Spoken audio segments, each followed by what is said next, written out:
we've started to see a decline in some fish stocks. And on the back of this is partly why we were asked to come and intervene and start working in Jersey to try and restore the Jersey's waters back to what it once was.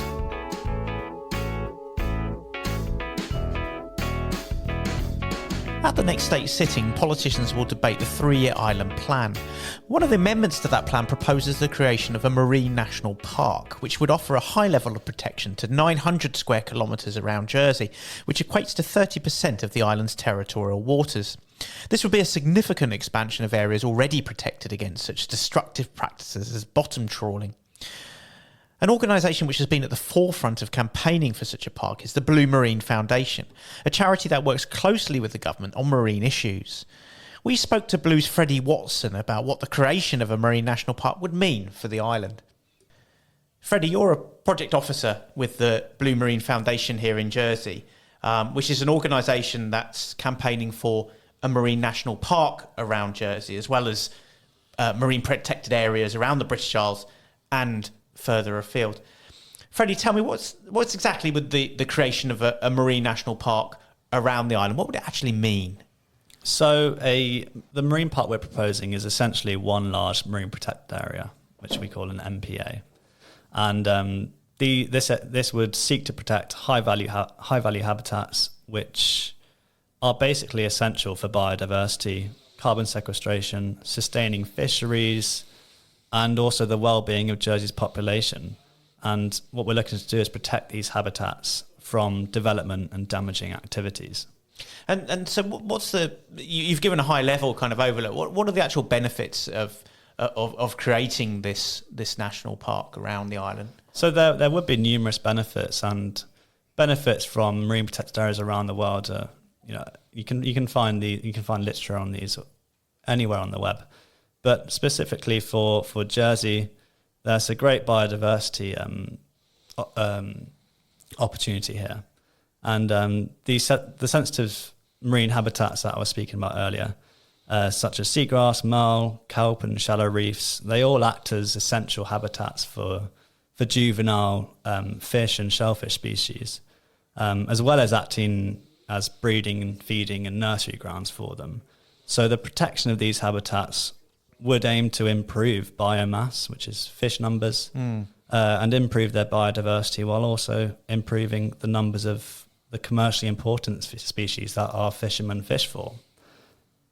So am I right in thinking Jersey actually, we start from a pretty good baseline, aren't we? Do we have a vibrant and rich marine environment around us to start with? Jersey has a great marine environment. It has extensive seagrass beds. It has marl beds. We have kelp forests. We have a pod of 350 bottlenose dolphins. We have bluefin tuna coming into our waters more often. But I think more interestingly is Jersey has historically had rich waters. However, in recent years, we've started to see a decline in some fish stocks, and on the back of this is partly why we were asked to come and intervene and start working in Jersey to try and restore the Jersey's waters back to what it once was. So I know there are some protected areas around the island already, around some of our reefs and things. How would the Marine National Park differ from what's in place now? Would it be a simple expansion of some of the protection that's already here further afield? Yep, so that's right there. The states of Jersey have done an amazing job to secure about 6.5% of Jersey's waters as marine protected areas. So there are three. There's one that goes around our coast in a clockwise fashion from the northwest all the way along to the east coast and down the southeast and then across to the St. Brelard. So that's one, the inshore area around that. And then we have the ecrahos and the minkies, and these are all protected from bottom-toed fishing. And the marine park that we're proposing is simply just an expansion of this to cover 30% of Jersey's waters. But I think ideally we're looking for about 36%.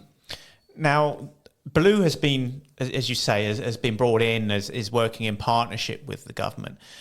Just tell me a little bit about why that's the case, perhaps expanding on your background and perhaps other work that you've done elsewhere, which you could bring expertise and resources to assist Jersey on this journey. In the last few years, as I said earlier, when Jersey started to see a decline in some of its fish stocks, other organisations in Jersey and also the Fisheries Department asked Blue Marine to help manage its waters effectively. And a similar case happened in Lyme Bay. So in Lyme Bay, in 2008, a marine protected area was designated. In 2010, it was extended. In 2012, a similar sort of thing happened. Blue were approached and were asked to help manage the marine protected area. And they formed the Lyme Bay Fisheries and Conservation Reserve Working Group. And this was to work with fishermen and other stakeholders to help manage the marine protected area. And Blue's involvement in Jersey is in a similar sort of fashion, basically. That's interesting. So the island's really drawing on your expertise, having done it in places like Lyme Bay on the south coast. And I know that's not an area that you've worked in, but would it be suffice to say that it's been a success in Lyme Bay? There's been an increase in biodiversity, in the quality and quantity of fishing. Yes, definitely. Lyme Bay has been a huge success, and we would like to see the same success, not just around Jersey, but around the whole world, ideally. We like to see low-impact fisheries thrive in unison with marine conservation. It's not just creating the Marine National Park isn't the only thing you do in the island. Tell me about some of the other work that you do here. So we do quite a few things. So we've done a little bit of research and partnered in with a little bit of research around Jersey. So we've helped the master's students. We have a PhD. We're funding a PhD student for the last 3 years who's been looking into the effects of the existing marine protected areas. We engage with fishermen, and we're hoping to do some fisher-led research in the next coming years. And also with the engagement with fishermen, it's just important to really communicate with them and find out what their thoughts are on the current fishing industry, if there is anything we can do to help them specifically, and what they think can change. So it's important to maintain that relationship with them. We've also got other initiatives such as the Snorkel Trail. So the Snorkel Trail really emulates one of our interventions at Blue, which is to bring people closer to the marine environment and get them more involved with the ocean so that they can appreciate it and understand its importance and why it's important to protect it. And that's hopefully what the Snorkel Trail will aim to do. And we're hoping to release an education package as well along with the Snorkel Trail to try and get younger school children to start learning about the marine environment as well. A couple of years ago, the Société Jersey's Marine Biology section and the states submitted a proposal to designate Portlet Bay as a no-take zone. So this literally means you cannot take anything from the bay, not even a rock, essentially. And it basically restricts all types of fishing. And the idea of this was to monitor it over a course of time. So I'm not sure how many years it will be, maybe 4 or 5 years, and just to see what would happen, what would be the marine response after it wasn't fished, after it had minimal fishing and impact over that course of time, and kind of seeing it as a natural laboratory. So a snorkel trail kind of ties in quite nicely with that, which is why we wanted to kind of do that alongside of the no-take zone. While the no-take zone isn't necessarily a Blue thing, we kind of wanted people to get involved with the marine environment and be aware of the no-take zone as well, and why it's important to understand what the results might be of a no-take zone. Returning to the Marine National Park, people would have to have had their head in the sand over the last year to know that there hasn't been a significant dispute with regards to fishing, and particularly the relationship between the island and France. Only last year we came out of the European Union, and where before I know it was a shared management agreement with the French, clearly Brexit changed the terms, and when we signed up to a trade and cooperation agreement which returned Jersey, or gave Jersey control over its territorial waters. Does Blue's involvement and the creation of the Marine National Park, the proposed creation, does it feed into that narrative in the sense that Jersey's now got control? It definitely does. So prior to the new trade agreement, there was an agreement between Jersey and France called the Granville Bay Agreement, and that's nearly about 200 years old. So Jersey now has a once in a generation opportunity to manage its waters, for the benefit of our future generations.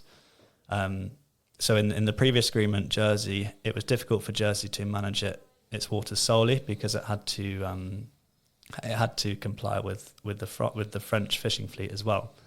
However, with the new trade agreement, Jersey now has full control over how it can manage its waters. So this is an interesting opportunity that doesn't come around very often. Is there a danger that it could irk the French or even local fishermen? Is there a danger that the creation of the national park means that fishermen's lives might be under threat? I think that any fishing restrictions within the marine park would need to be brought in by the states of Jersey, and also very importantly, in line with the TCA, with the trade agreement. The trade agreement clearly outlines that this process needs to be fair to Jersey and France. It needs to be fair to both parties. It can't just benefit one party or the other. So it's not necessarily about the two different sides. I think protecting these important marine habitats is essential for both parties, basically. It shouldn't necessarily be an interest of one. That's a good point. And moving on to another government initiative, how does this, the creation of the park, and indeed the work of Blue, potentially feed in with the government's desire to achieve net zero carbon emissions by 2050, having signed up to the 2015 Paris Agreement? We're now on this roadmap, as the government calls it. Does the marine environment play a role in that? Absolutely. Yes, absolutely. So while Jersey has signed up to the Paris Agreement to achieve by 2050, Jersey has committed to reach carbon neutrality by 2030, and that's outlined in the government's new roadmap to carbon neutrality. And this draft roadmap already mentions blue carbon habitats, and these are habitats which are in the marine ecosystem. That they're in basically the waters, and they sequester and store carbon. So Blue are currently working with the government to look into and study Jersey's blue carbon habitats in order to determine Jersey's marine carbon sequestration and storage potential.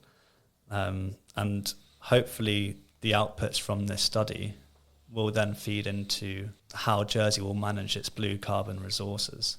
And these are areas such as marl, seagrass, kelp, and even in the carbon neutrality roadmap itself, it says that the government would like to double the extent of Jersey's seagrass beds, because the seagrass beds, as well as marl and kelp, are all essential in sequestering carbon. So it's therefore very important to protect these habitats from any damaging activities.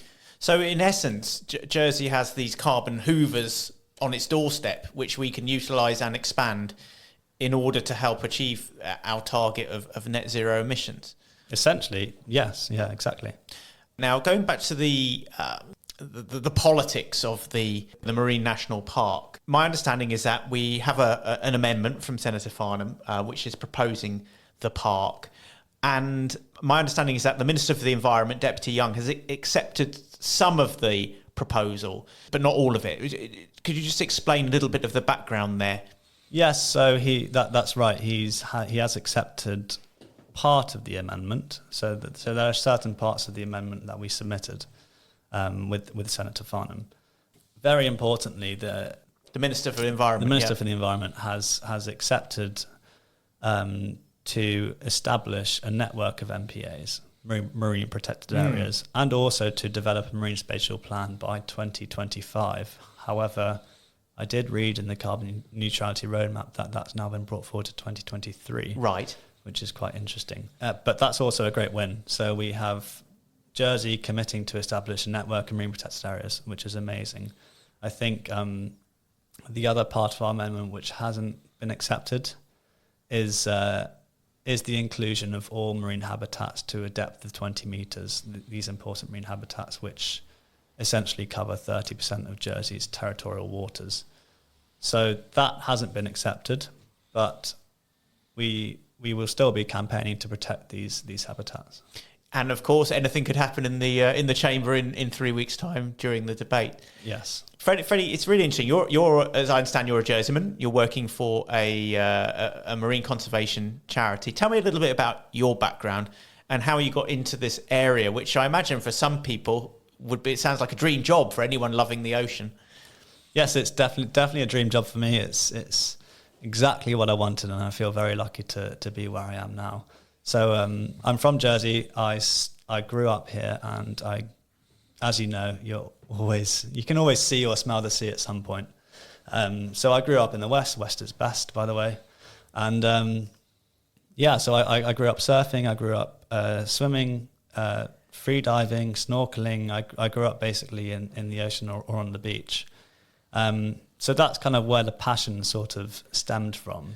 And I went to study oceanography in the UK. And after that, I was a little bit lost during the pandemic. So I decided that I really wanted to follow my ocean roots. And I saw a job pop up at Blue Marine Foundation, which was way out of my league.